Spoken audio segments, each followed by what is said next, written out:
जो गलवान में हुआ और तवांग में जो चीज़ हुआ, आपको लग रहा है कि मोदी सरकार का जो पेशेंस लेवल है वो टेस्ट करने जा रहा है, लगातार टेस्ट कर रहा है और सरकार धीरे धीरे वो एक ऐसे ब्रिंक पे आ रही है जहाँ पे वो रिटेलिएशन के लिए क्या पता तैयार हमारे जवान खड़े हों? देखिए, गलवान के बाद मुझे लगता है कि थोड़ा सा चाइनीज़ पीछे हटे हैं। अब वो उतने एग्रेशन के साथ लाइन ऑफ एक्चुअल कंट्रोल पे हरकत नहीं कर रहे, लेकिन चाइनीज़ कभी भी हरकत में आ सकते हैं। मैं इंडियन आर्म्ड फोर्सेस के बारे में एक बात तो कह सकता हूँ कि उनका पेशेंस लेवल बहुत कम हो चुका है as far as China is concerned. मैं आर्म्ड फोर्सेस की बात, सरकार क्या सोचती है that I am not aware कि सरकार ही सोचती है, लेकिन इंडियन आर्म्ड फोर्सेस का जो पेशेंस लेवल है चाइना को लेके बहुत ज़्यादा कम हो चुका है। And now they are not in a mood to tolerate, but disciplined force है।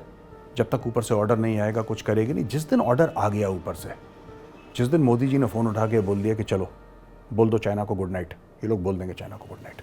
मैं आपको एक और कारण बताता हूँ। लोग कहते हैं चाइना के पास इतने एयरक्राफ्ट कैरियर हैं, इतने हथियार हैं। लड़ाई हथियारों से तो होती है, लड़ाई कलेजे से भी होती है। और चाइना की फ़ौज लड़ने वाली फ़ौज नहीं। आपको एक बात पता है, 1979 में इन्होंने वियतनाम के साथ लड़ाई लड़ी थी, बहुत मार पड़ी इनको, राइट। इनके पास वो लोग नहीं हैं जो लड़ भिड़ जाएं, इनके पास वो लोग नहीं हैं जो कट जाएं। एक बड़ा मशहूर शेर है, शहीदों के बीच खड़ा होना आसान नहीं होता, शहीदों के बीच खड़ा होना आसान नहीं होता, जिसे वो इश्क हदीदी वही गर्दन कटाता है। ये भाग जाएंगे।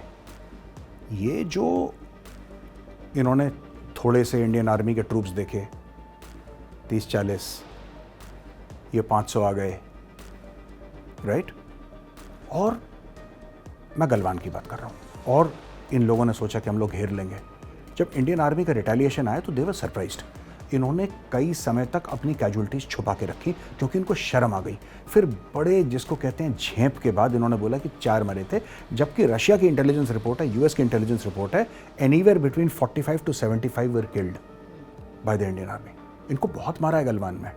अब ये ना माने वो अलग चीज़ है, लेकिन इंडियन आर्मी को एक बात समझ में आ गई, और यही बात डॉक्टर जयशंकर ने भी बोली थी। इनके साथ हमने करार साइन करा, चीन ने करार तोड़ा जी। मैं आपको बताता हूँ हमारे साथ थोड़ा इंडियन आर्मी में क्या हो गया। जो गलवान का जो मिसकैलकुलेशन तो नहीं बोलूँगा मैं, ये इज्जत वाली बात होती है ना।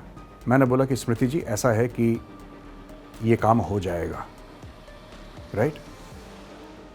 मैंने साइन कर दिया, आपने साइन कर दिया, तो आपको लगा कि नहीं मेजर साहब ने अपनी ज़बान दी है, साइन करा है, काम हो जाएगा। आप श्योर हो गए, आप मुतमईन हो गए, आपने बोला ठीक है, सेटिस्फाइड हो गए, आप जाओ।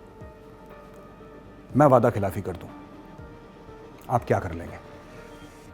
गलवान में लड़ाई से ज़्यादा धोखाधड़ी हुई थी। आपने साइन करके रखा है, और 2 देश जब साइन करते हैं उसके बड़े मायने होते हैं कि 2 देशों ने साइन करा है और 2 देशों ने बोला है कि नहीं साहब हम साइन करते हैं, आपने साइन करा, हमने साइन करा, हम ये सब इन्होंने लाइन ऑफ एक्चुअल कंट्रोल पर वादा खिलाफी करी और हो गई एक बार ना, गलवान में हो गई। अब गलवान रिपीट नहीं होने वाला कभी। क्योंकि मैं आपको बात बताऊं, लोग कहते हैं Indian army is a very good teacher, but I will tell you something about the Indian army which people don't know. It is a fantastic student. ये लोग बहुत जल्दी सीखते हैं। आप जैसे एंकरिंग करती हैं, मैं जैसे एंकरिंग करता हूँ, इंडियन आर्मी का अफसर आएगा, चुपचाप बैठ के सीखेगा, 6 महीने के बाद वो आपको और मुझे एंकरिंग सिखाएगा।